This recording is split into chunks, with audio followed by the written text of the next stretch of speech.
how does the Montreal Canadiens contract extension of Jake Evans impact their short and long-term plans? What is their lineup going to look like in 3 years' time? And how are the Montreal Canadiens going to be approaching the 2025 NHL draft? All that and more on today's show.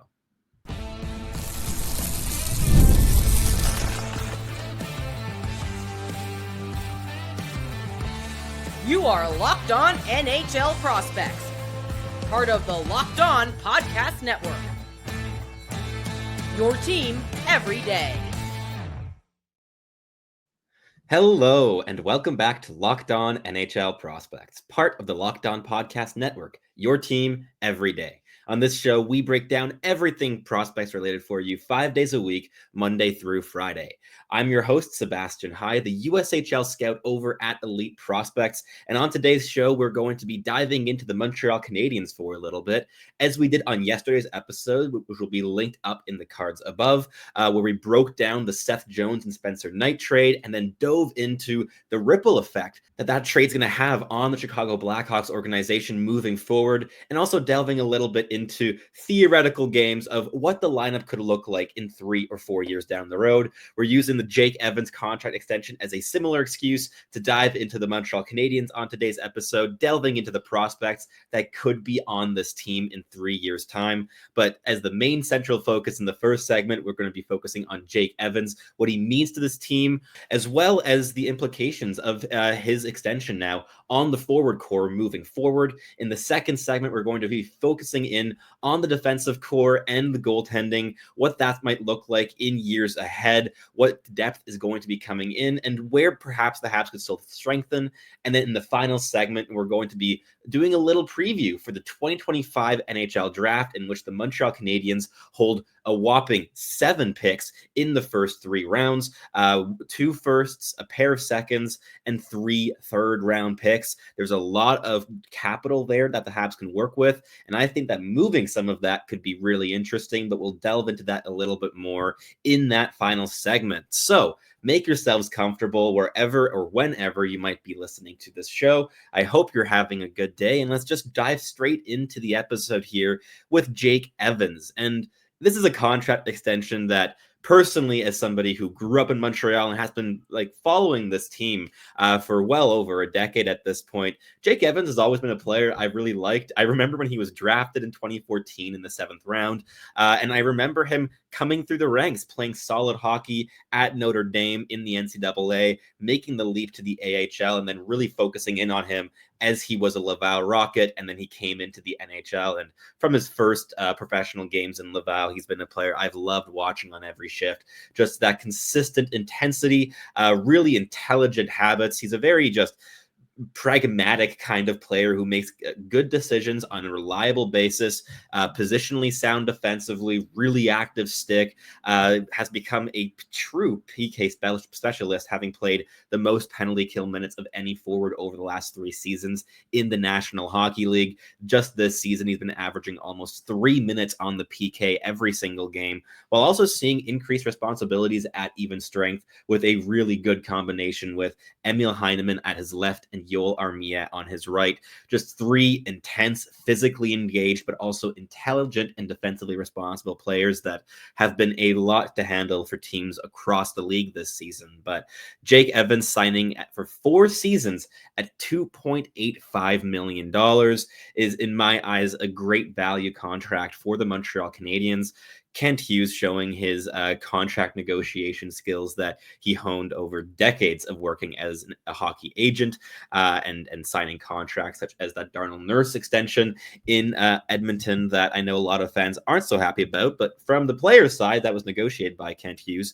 Can't complain all that much, but you're seeing a bit of an inverse effect there in Montreal, where players are taking discounts. They're buying in. They want to stay in this environment. They believe not just in their teammates, in the systems, but in the city itself. It's really coming together as a real young team that is gaining momentum and growing bonds and chemistry between them. And Evans clearly wants to stay here and be a part of that, playing responsible bottom 6 minutes with big responsibilities on the penalty kill, as it really has to be overstated, honestly. And for a player who is in the prime of his career, he's 28 years old. He's turning 29 in June. He's now signed through to being a 33-year-old player. He's really doubling down on the Montreal Canadiens. This is him investing his final big contract in all likelihood at the National Hockey League level to commit to Montreal. And what that can look like down the road in terms of what the Habs center core is going to look like in 3 years' time. I think for a lot of us looking ahead for the Canadiens, we've been starting to kind of pencil out Jake Evans in terms of the longer term plans, but he's right back at it right now, and he'll be sticking around for quite some time. So in terms of what this means for the center depth, in the short, medium term, you get a player that can play as your third line center, play a lot of big defensive minutes, be your second most trusted centerman in terms of defensive responsibilities after Nick Suzuki. And especially considering that Christian Dvorak is unlikely to be sticking around in Montreal beyond this season as his contract is expiring. Even if he isn't traded at the deadline, he's unlikely to extend his deal. Keeping a veteran center in Montreal, like Jake Evans, who knows this team, knows the city, but also just knows in and out and but also embodies the style of play that Martin St. Louis wants his support players to play. And he's been a true leader in terms of leading by example night in, night out in recent seasons. And the trust he's getting every single game is really quite indicative of that. So keeping him around is going to insulate the young centers that are going to be coming into the team in the next couple seasons. We have, of course, Owen Beck, who's already making that jump at the moment, who's going to still be seeing more and more minutes, especially as Christian Dvorak gets phased out of the team in the next half year. And keeping Evans here allows Beck to not only be insulated in terms of responsibilities by a player like Jake Evans, but also to learn from Jake Evans. Evans is the perfect player for Beck to mold his game after in terms of bringing consistent speed, energy, but more than anything, just reliable defensive shifts, forechecking, and just bringing pace night in, night out, and being a player that the coach can just trust at any point in time that can also move up the lineup. Beck is definitely a player that's going to absorb a lot of habits from a player like Jake Evans. So keeping Evans also has that kind of benefit. And beyond that, if you look a little bit further into the future, you also have a player like Michael Hage coming in maybe 2 or 3 years' time, and he could be playing middle 6 minutes at that point when he makes the leap, because the skill, the transition dynamism, the handling, the playmaking are all standout traits that are going to exceed what Jake Evans can bring in terms of offensive pop and flash and dynamic sequences off the rush. So at that point in time, Evans may just drop all the way down to just being that shutdown fourth line center who plays big minutes on the penalty kill. And at that point, the cap will have risen enough that $2.85 million is the equivalent of what? $2.1 million of the cap today, once Evans does become a more typical, perhaps, fourth line center rather than a fourth line asterisk center who plays 15 to 16 minutes every single night like he has been this season. I think for the medium term, at least, you're still going to be seeing a lot of minutes going Jake Evans' way. And at that cap hit, taking that discount to stay in Montreal, that's good business for the Montreal Canadiens. And with that center core, there's perhaps still some work to be done in terms of one more piece being added in, but there's some internal hope in the Montreal Canadiens organization that Ivan Demidov could play down the middle. And if Ivan Demidov ends up being the second center alongside Nick Suzuki, the 1A, 1B with Suzuki, that is a fantastic place to build from. But if that doesn't happen, perhaps the Habs are going to be targeting a center at the 2025 NHL draft, because there are a couple physically solid and defensively responsible left shot centers that are going to be available at the draft. But we're going to be discussing some potential ways of acquiring those pieces later on in the third segment. In the next segment, we're going to be completing the forward core breakdown and delving into the defense and the goaltenders in about 3 years' time, where these players might be playing in the lineup. And then in the final one, of course, we're going to be looking at the draft. All that and more coming up after these messages from our sponsors.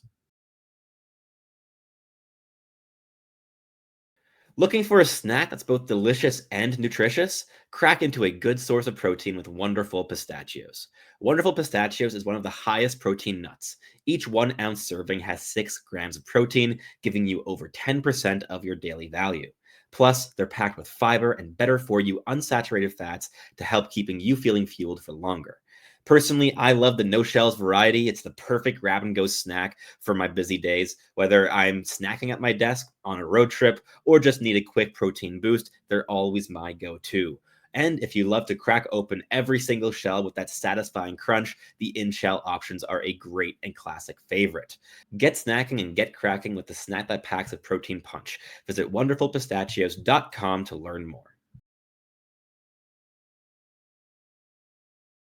Alrighty, let's continue this episode in the second segment, focusing in on the Montreal Canadiens' future lineup projections. So let's start off with the forward core here first and foremost, because there's a lot of fun players to kind of sort through here, but also some potential openings that the Canadiens could be addressing on draft day this year. Of course, with the first line, Nick Suzuki, I think, is still going to be a first-line player for the Habs in 3 years' time, alongside Yuri Slafkovsky and Ivan Demidov, a player I think is going to weasel his way onto the top line ahead of a player like Cole Caufield, but is going to be almost just as good of a compliment as Caufield to the profiles of Nick Suzuki and Yuri Slafkovsky. Those 3 players, I think, have some real elite potential as a trio moving forward. Then as a second line, I think that Cole Caufield is going to be joined by Michael Hage in 3 years' time, which is potentially an optimistic projection in terms of timeline, but I think in 3 years he will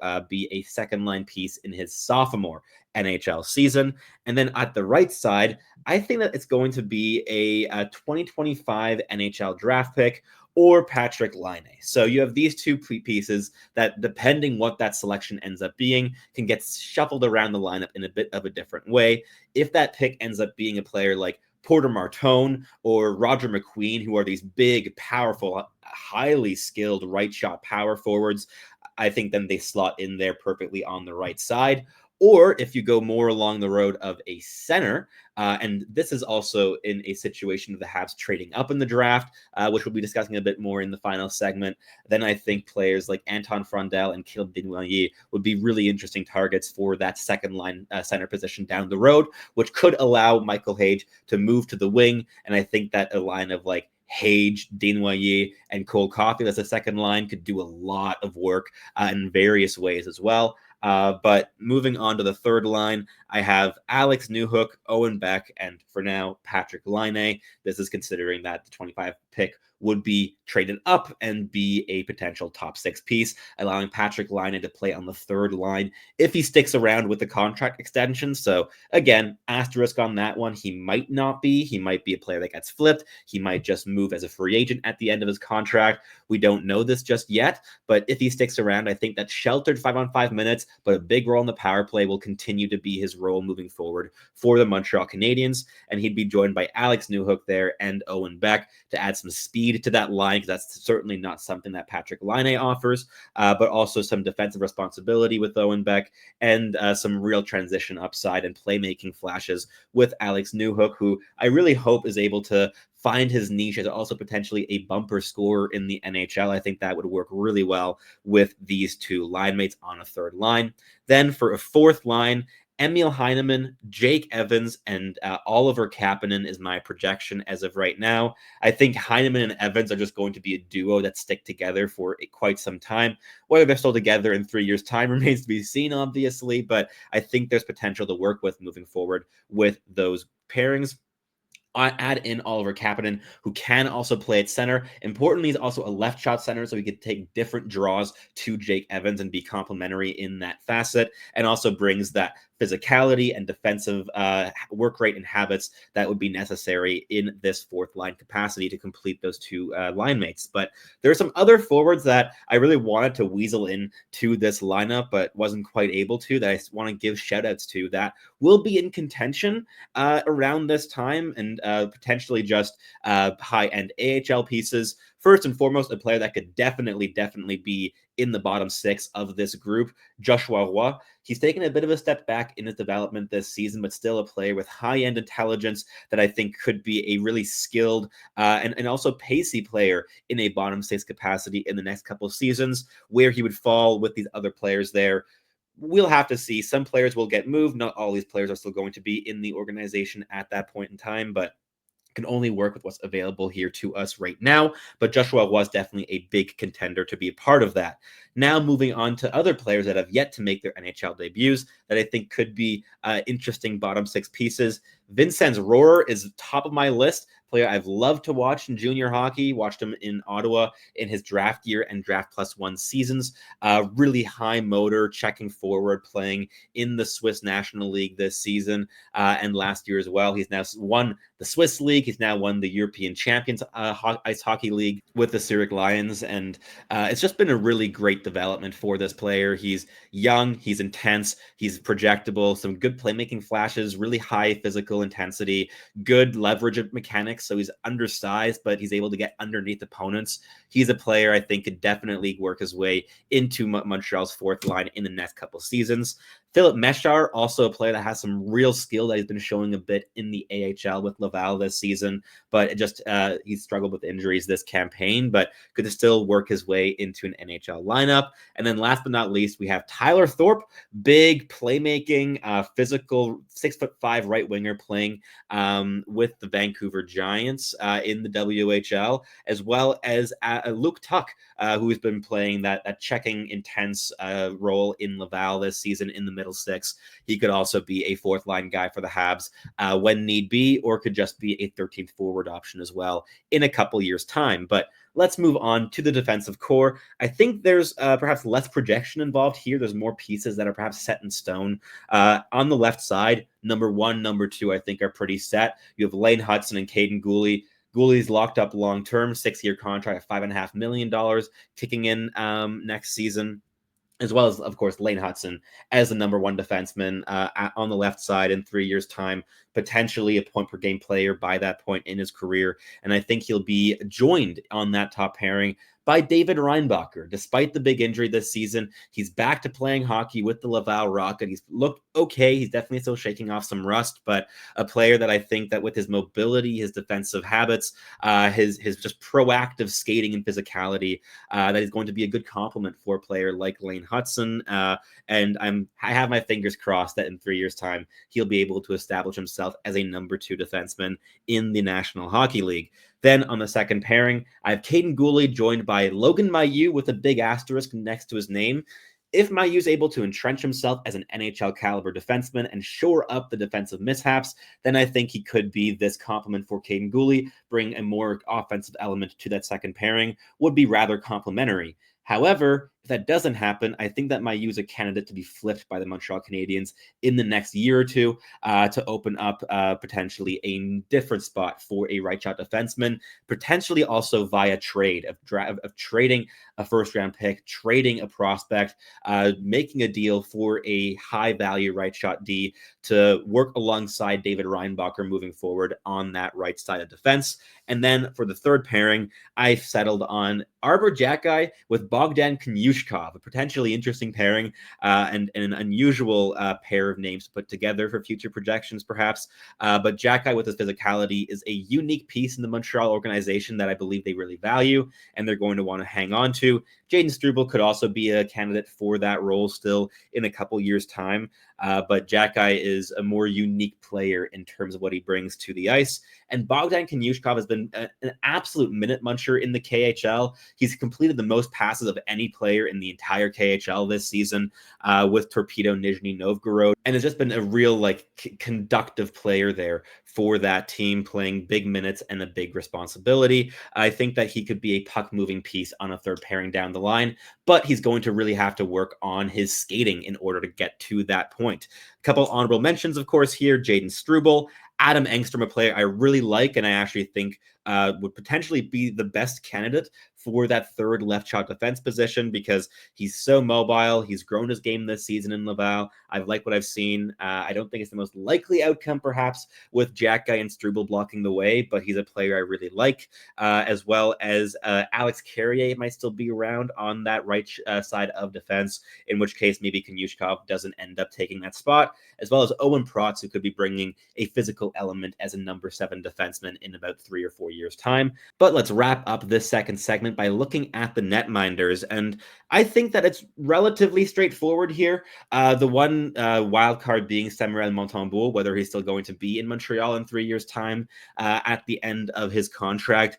In this hypothetical, he will not be, because I think that Jacob Fowler is going to overtake both him and Jakub Dobes in the crease for the Montreal Canadiens. That maybe Dobes gets another full season in Laval after that, but then that Montembeault is moved in order to make room for Dobes as the backup with the Habs, and also with potentially Evgeny Volokhin taking on the starting minutes with the Laval Rocket and pushing Dobes for that backup position in Montreal. Those 3 net mining prospects, I think, have some really bright futures at the NHL level. Jacob Fowler is one of my favorite goaltending prospects in hockey at the moment. He's so composed. He's incredibly clutch. He's a big-time player that makes massive saves, and it has really been growing his explosiveness and athleticism, also by losing a bit of weight and becoming more mobile and agile over the past couple of seasons with Boston College, and he's been a central point to their utter domination over the past 2 seasons, and he is my starter of the future in Montreal. But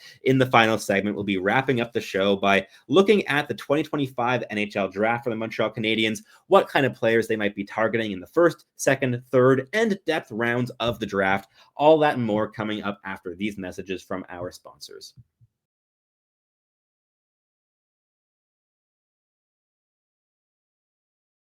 All right, let's wrap up the show here in the final segment by looking forward to the 2025 NHL draft for the Montreal Canadiens. And I think this is going to be a draft where the team's philosophy is going to be on full display of how they want to build this team, because at this point, we're seeing a Montreal Canadiens with a lot of depth in their prospect pool, a lot of players that are going to be contending to playing third pairing and fourth line minutes, as we just discussed here in our 3-year outlook. There's a lot of clutter, a lot of potential names that are just in the fray that have real bottom 6 or bottom pairing upside at the NHL level for the Montreal Canadiens, but have a lot of players in their way between themselves and getting into that spot to playing NHL minutes with the Habs. So I think the Habs are going to be focusing on getting quality rather than quantity at the draft this year, potentially also offloading some quantity in order to acquire that skill level to get them to that next level offensively and on the blue line as well. But how could they be doing that? Well, on the one hand, they're going to be having 2 first-round draft selections, their own as well as Calgary's selection in this draft. Those are both picks that are currently looking to be going between, say, 11th and 18th overall on draft day. That can still move. That could go higher. That could go lower on both ends with both of those selections, depending how this final stretch goes for the Habs and the Flames. The Habs are hoping that they're not going to be picking quite as high as they are slotted to at the moment at 11th overall, because signing Jake Evans, they are making a push for the playoffs this season. They want to make that. They don't want to be picking in that top 12 range with their own selection. And Calgary's been riding off the back of Dustin Wolf for a while, so that's been helping them a lot. But still, the Habs have 2 first-round picks, 2 second-round picks, and 3 third-round draft selections. In that second round, the other ones also belongs to the Pittsburgh Penguins. That's going to be a top 40, top 42 pick in the draft this year. That also has some value. So these are all assets that can be either used to take players or to move up in the draft, as the Habs did last season to move up from Michael Hage at 21st overall. But this year, I think they might have their sights set even higher than that into the top 10. this is a bit of an erratic draft. Teams are going to also evaluate this draft class differently. Some teams at that draft, maybe 8th overall, are going to look at the talent left on the board and be really disappointed for what an 8th overall pick is usually worth, and maybe look to flipping that selection to a team willing to move up. And I think this is the kind of season where the Montreal Canadiens should be moving up. There are some real upside bets inside that top 10, as well as some players that maybe don't have that top line upside, but could be real solidifying pieces in a second line capacity for the Montreal Canadiens. And that list starts off with Caleb Desnoyers and Anton Frondell as reliable defensive physical players that aren't the best skaters in the world, but are both solid left shot centermen with standout offensive traits. For Desnoyers, it's his playmaking. For Frondell, it's his shot. And they still have areas to work on in their game. Desnoyers is perhaps a little bit more well-rounded, whereas Frondell is still rather lacking in the transition department. But Frondell's been scoring a bunch at the Hockey Allsvenskan level in the last month and a half, whereas Desnoyers leads the Moncton Wildcats, who have been dominant in the QMJHL this season, and he leads them in points by a decent margin, while playing also important two-way minutes defensively as well. So those are two players that the Habs might be targeting in the first round if they do intend to move up, and those would be really good complements to Nick Suzuki, players that can play that 2C role and allow the skilled guys around them to blossom, but they're not going to be transition drivers. They're going to rely on the wingers to carry some of that burden in transition. But if the Habs want to have perhaps a more dynamic target rather than a centerman, Porter Martone and Roger McQueen are going to be available at some point in that range. Martone probably further up the board. McQueen, though, with his long-term injury, he's only just getting back to the ice and practicing right now after missing almost the entire campaign, is a really dynamic 6'5" right shot center, can play on the wing as well. He'd be a fascinating player for the Habs to pick up and would be a potential Kirby Dach replacement down the road, but he brings a lot more power than Dach ever has to the Montreal Canadiens. So a lot of interesting potential storylines in terms of moving up. They could also use prospects to move up because, of course, they have so much depth. If they intend to maybe move some players like Philip Mesar or Joshua Roy, or some future draft picks as well. Could be a first round pick, could be a second. They have some players that they can move in order to get this kind of value back and get into that top 10 range if they want to pay up. But they're going to have to pay up, and it's not going to be cheap, but they have the assets to do so if they want to. And I think this is the year to do that, because the depth in this draft class is not the strongest. The quality is higher up on the board. I would really focus my assets on getting into that range, especially if you're the Montreal Canadiens that just need some of those pieces to take that next step. Another top 6 center would go a long way. Another top 6 winger could help.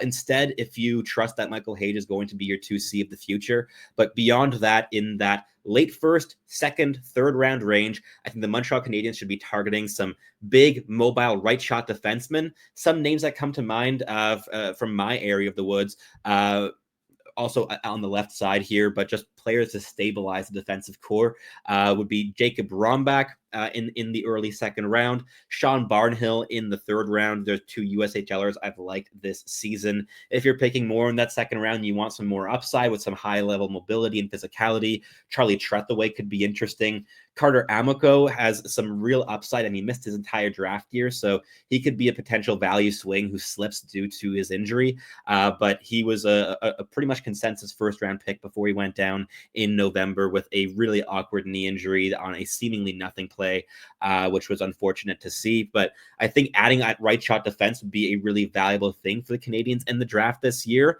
And I also think adding a little bit in terms of goaltending depth on the prospect side could be of value, because the depth goaltending prospects beyond the 3 names I mentioned in the last segment haven't really impressed all that much this season.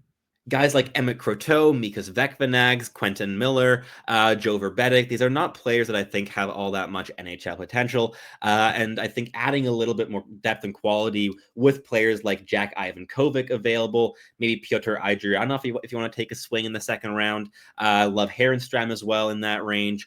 There's a lot of options in the middle round ranges this season in terms of the goaltending. I think getting one more of those wouldn't be unwise for the Habs. And last but not least, just take some upside swings. The Habs have loads of picks this draft, and just using them and taking swings on upside, I think is pretty much the way to go this season. There's a lot of undersized, skilled guys that are far from sure things, but have some real potential. In the USHL, in my neck of the woods, Adam Bannock and LJ Mooney come to mind of players that have some really dynamic flashes, high-end motors, both like 5'7", small spark plug players, but who resist physical play really well for their frames and have some really interesting offensive flashes. If you want to have a really raw defenseman to just work on and develop the next 4 or 5 years, Everett Baldwin is hyper mobile, playing both high school and a little bit of USHL hockey this season. He's just constantly activating, but also has an interesting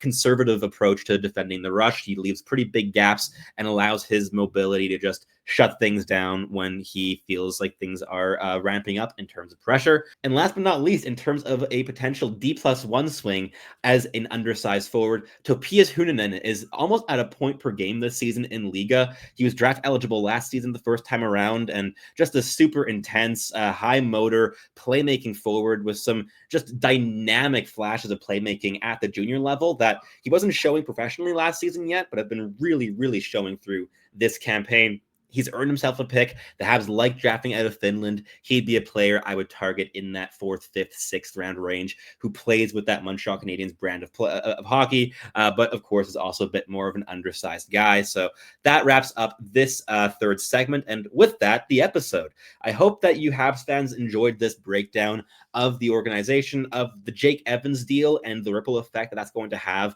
on the center core moving forward, how that's going to insulate the other pivots in the Habs organization cracking into the NHL lineup in the coming seasons. And let me know in the comments down below, what is your outlook for this team moving forward? Does this potential lineup in the future fill you with excitement? Do you think this team is lacking another elite piece? Please let me know your thoughts down below and what the Habs should be doing with their plans on draft day here in 2025 in Los Angeles, because they have all the draft capital to take a multitude of different directions. So which direction do you think they should take, and which one do you think they will take? Please let me know in the comments if you're watching on YouTube. If you're listening on your favorite podcasting platform, please do make sure to make us your first listen of the day. We always appreciate our everydayers here on the podcast. And for your second listen of the day, you can head on over to Locked On Fantasy Hockey, where Flip and Steel break down everything you need to know to build a sustainable and competitive fantasy roster. But that wraps things up here for us today. I'm your host, Sebastian High. Thank you so much for listening, and I hope to catch you tuning in again very, very soon.